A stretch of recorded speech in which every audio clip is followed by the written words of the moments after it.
For question number 2, which you can see right here, a particle started at the origin x equals 0 with a v of x as shown in the picture.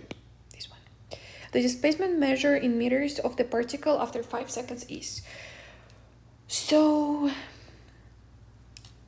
this is the same drawing, and let's say the question asks us to find the displacement or how many meters this object, whatever the object was, moved in 5 seconds. As you can see, we have seconds on the x-axis and velocity on the y-axis.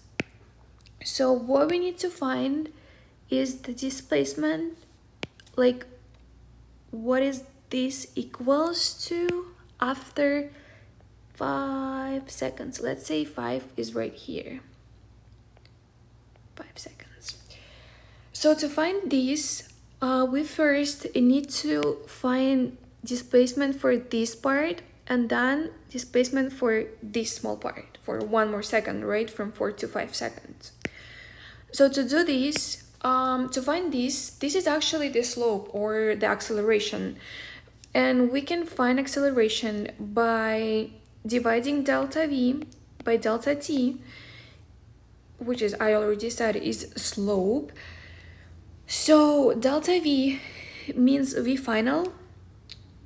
Looking at this part, we can see that object stops, okay, for this part stops moving at 10 meters per second.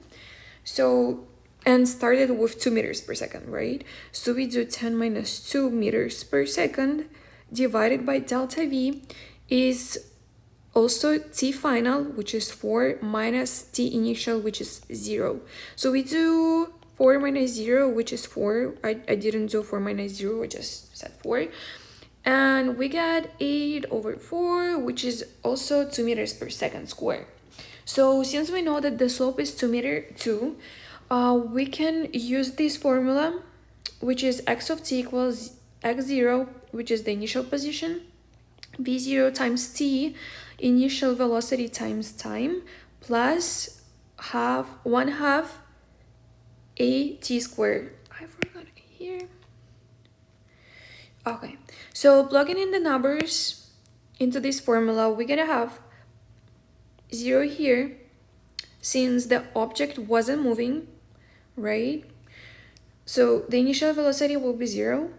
Then we have initial position will be 0. Initial velocity, we know it's 2 meters per second. We plug it in here, 2 meters per second times 4 seconds, right? Object was moving for 4 seconds, plus 1/2 is always the same, times we found acceleration right here, and times 4 square, which is also time again. Object was moving for 4 seconds. So calculating it, we have 0 plus 8 plus 16, which is equals 24 meters. Then we need to find this 1 second. Since we know that the object was moving with the velocity 10 meters per second, which means every second object is changing its position like in 10 meters, right? So 1 second equals 10 meters. So I just said 24 meters that we found here, and which is equals to this, plus this 10 meters which he moved in this 1 second. So the final answer is 34